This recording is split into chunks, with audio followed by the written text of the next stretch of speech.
We have discussed about security of the area with regard to banditry, specifically the areas that have been affected seriously.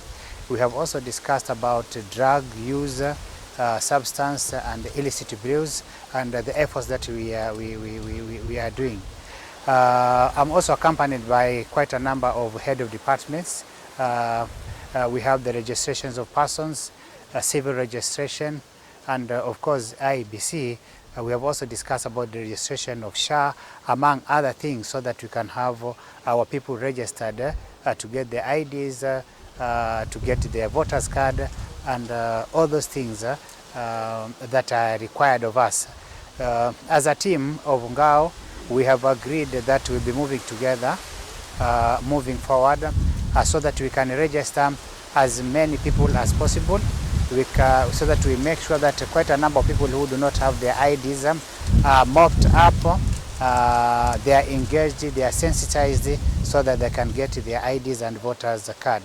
And the registration, civil registration equally. We have actually made a plan, so some sort of a work plan on how we are going to engage our people from the ward levels. Today we talked about the security situation in Isiolo. Among the many issues that has been highlighted by the County Commissioner and Professor Nura, we talked about banditry. We also talked about political hygiene. Now that we are going to an electoral season, that every politician, every supporter, you should do your campaigns, or you should practice political hygiene. The no name calling, not political balkanization or ethnic balkanization. People should do their campaign in peace. And again, we had all the chiefs and the assistant chiefs across the whole county, and we passed message of goodwill and a message of peace to be taken to the grassroots, especially this time when we are expecting political temperatures to rise. And we also talked about us coming back again to talk to communities that are worrying because of the cattle rustling and banditry in Isiolo and across the borders. For them to contribute to the Kenya Vision 2060 or beyond Vision 2030, and for them to be useful, therefore then they must be registered. Registration in terms of, again, as a citizen, to get an ID is also important, because we realize that majority of our people here in Isiolo County, they have reached the age where they are expected to register, to get the ID, but majority of them don't have ID. And so therefore then they'll be excluded from the development of this country, because they don't have ID to participate in any development agenda.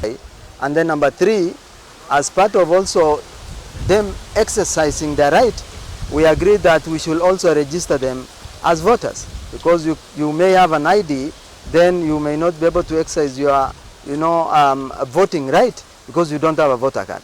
And that is why we said that as many of our youth must be registered, again get the ID, so that then they get an opportunity and also participate in voting in the next general election, because that is how we get good leaders. Because if you don't participate in the electing of leaders, then you blame yourself, because you are part of the reason as to why then you have bad leaders in part of this country.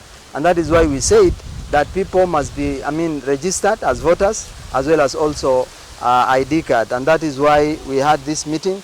We said that let us get as many of our youth and many of our sons and daughters, as well as also our fathers and mothers, to register as voters, as well as also get their ID, so that then they can be able to exercise their right.